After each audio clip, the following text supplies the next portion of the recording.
So honestly, what I think is that AMD has to drop prices. They have to come out with really cheap, good quality motherboards like they did for AM4. They also have to increase core counts. Like a $300 6-core 12-thread Ryzen 5 part will not work anymore, will not cut it in the market anymore. They have to downgrade that Ryzen 5 6-core 12-thread part and sell it as Ryzen 3. The 8-core Ryzen 7 has to be now demoted to Ryzen 5 level.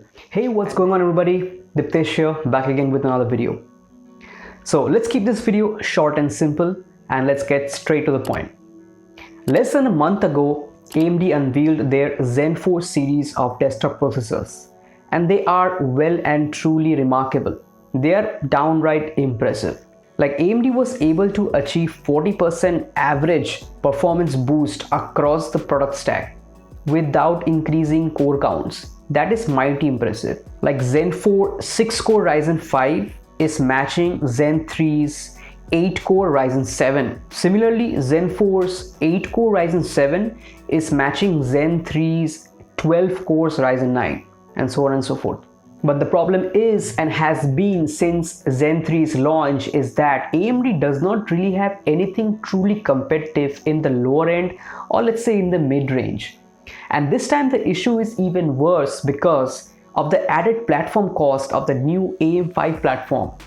So as you know, AMD has switched platforms and has started the new platform with AM5. AM4 platform is over, and the problem with AM5 is that currently in the market there are no budget boards. Like according to the Western outlets, the B650 motherboards are starting at like $250 and above. That is insanely expensive compared to what was available for AM4 at launch. And on top of all these, Intel just unveiled their Raptor Lake 13th generation desktop processors. I mean, Intel has been absolutely relentless with their CPU launches. Like Zen 3 launched more than 2 years ago, and since then Intel has launched 11th gen, 12th gen, and now just as AMD has unveiled Zen 4, Intel is on spot already with 13th gen Raptor Lake. So Intel has been absolutely relentless with their new desktop product launches.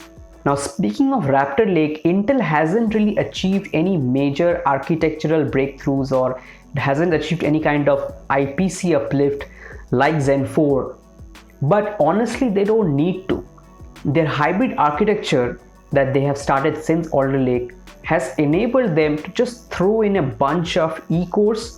Basically, they doubled the number of E-cores compared to Alder Lake, and they have also juiced up those E-cores with more cache and higher clock speeds. And this has allowed them to achieve some ridiculous performance upgrades over Alder Lake. And then when we compare something like an Intel Core i5 13600K against a Ryzen 5 7600X, then the difference is gigantic.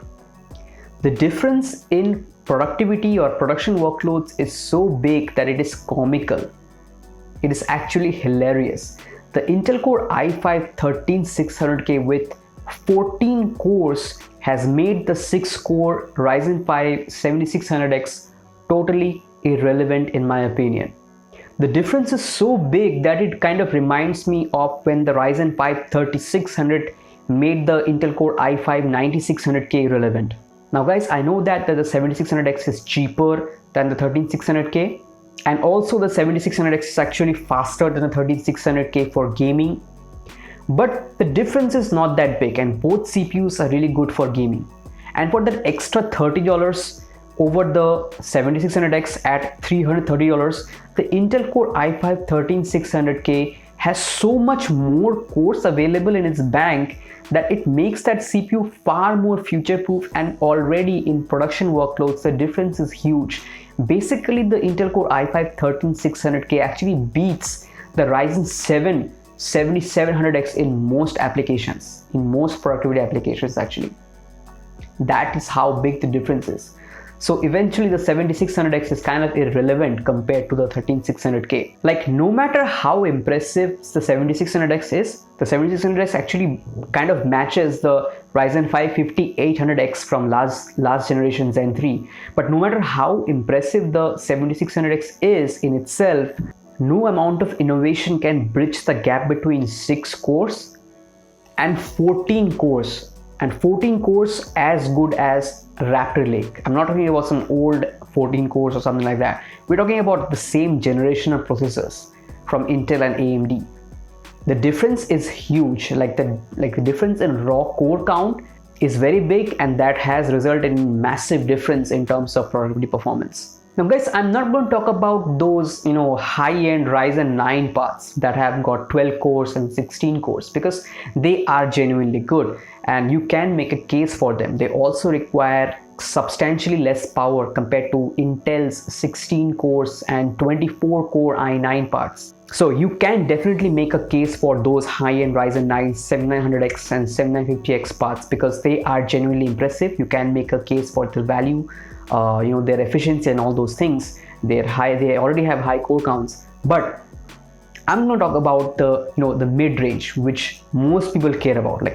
Like the market, they are mostly into the lower end and the mid-range guys. They will be buying processors like the 5600X, 7600X. And as a result, they will also be looking into products like the Intel Core i5 13600K, and even better, something like the Intel Core 13400F, processors like this. And this is where AMD has fallen short big time. Like Intel has made these Intel i5 processors. They've put so many cores into these products that AMD just has no answer for it.